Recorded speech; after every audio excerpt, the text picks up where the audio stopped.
अजीत पवार, तुम शरद पवार के नहीं हुए, तुम नांदेड़ के क्या हो सकते हो?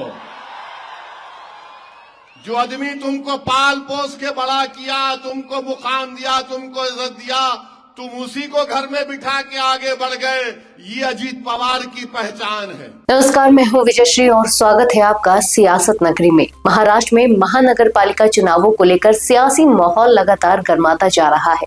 जीत की जंग में उतरे तमाम राजनीतिक दल एक दूसरे पर तीखे हमले कर रहे हैं। इसी कड़ी में नांदेड़ जिले में AIMIM प्रमुख असदुद्दीन ओवैसी ने चुनावी सभा के दौरान महाराष्ट्र के उप मुख्यमंत्री और NCP प्रमुख अजित पवार पर सीधा और तीखा हमला बोला। ओवैसी के इस बयान के बाद नांदेड़ की राजनीति में हलचल और तेज हो चुकी है। जनसभा को संबोधित करते हुए असदुद्दीन ओवैसी ने अजित पवार को उनके चाचा शरद पवार से अलग होने के मुद्दे पर घेरते हुए कहा कि अजित पवार, तुम शरद पवार के नहीं हुए तो नांदेड़ की जनता के क्या हो सकते हो। ओवैसी ने कहा कि जिस शख्स ने अजित पवार को पाल पोस कर बड़ा किया, उन्हें राजनीति में पहचान और इज्जत दी, उसी को उन्होंने किनारे कर दिया। ओवैसी ने इसे अजित पवार की असली पहचान बताया और कहा कि जनता ऐसे नेताओं को अच्छी तरह पहचानती है। अजीत पवार, तुम शरद पवार के नहीं हुए, तुम नांदेड़ के क्या हो सकते हो? जो आदमी तुमको पाल पोस के बड़ा किया, तुमको मुकाम दिया, तुमको इज्जत दिया, तुम उसी को घर में बिठा के आगे बढ़ गए। ये अजीत पवार की पहचान है। इतना ही नहीं, ओवैसी ने अजित पवार पर लगे कथित भ्रष्टाचार के आरोपों का भी जिक्र किया। उन्होंने कहा कि अजित पवार खुद स्वीकार करते हैं कि उन पर 75,000 करोड़ रुपए के घोटाले के आरोप हैं, लेकिन फिर भी उनके खिलाफ कोई ठोस कार्रवाई नहीं होती। इस मुद्दे को उठाते हुए ओवैसी ने कहा कि अगर अजित पवार मुस्लिम होते तो हालात बिल्कुल अलग होते। ओवैसी ने तीखे शब्दों में कहा कि अगर नाम मुसलमान का होता तो 75 साल जेल में रहते और इसे सत्ता और सिस्टम के दोहरे मापदंडों का उदाहरण बताया। और खुल खड़े होकर बोलता है 75,000 करोड़ का गबन का मुझ पर इल्जाम है, क्या हुआ? हाँ अजीत पवार, तुम्हारा नाम अजीत पवार है। तुम्हारा नाम कोई मुसलमान का नाम होता तो तुम 75 साल जेल में रहते। ये फर्क है जो सत्ता में रहता है और जो मजलूम मुसलमान होता है। नांदेड़ की सभा में ओवैसी ने कांग्रेस से बीजेपी में गए वरिष्ठ नेता अशोक चव्हाण को भी निशाने पर लिया।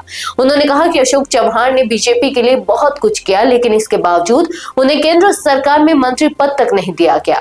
ओवैसी ने तंज कसते हुए कहा कि आप महाराष्ट्र के मुख्यमंत्री रह चुके हैं, कम से कम राज्य मंत्री का पद तो मिलना चाहिए था। उन्होंने आदर्श घोटाले का जिक्र करते हुए याद दिलाया कि इसी मामले में अशोक चव्हाण को मुख्यमंत्री पद से इस्तीफा देना पड़ा था।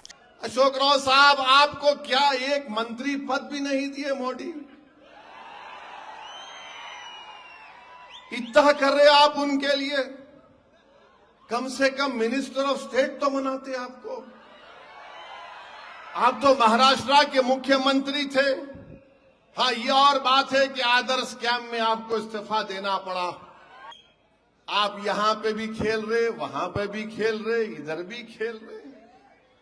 देखिए, खेल महंगा पड़ जाएगा 15 तारीख को आपको इंशाअल्लाह ताला। ओवैसी ने नांदेड़ के मतदाताओं को आगाह करते हुए कहा कि यहाँ के आवाम बेहद समझदार और होशियार है और 15 जनवरी को वोट के जरिए सही जवाब देगी। उन्होंने दावा किया कि जब अशोक चव्हाण मुख्यमंत्री थे तब नांदेड़ से AIMIM के 13 कॉर्पोरेटर चुने गए थे और यहीं से महाराष्ट्र में मजलिस की सियासी ताकत की शुरुआत हुई थी।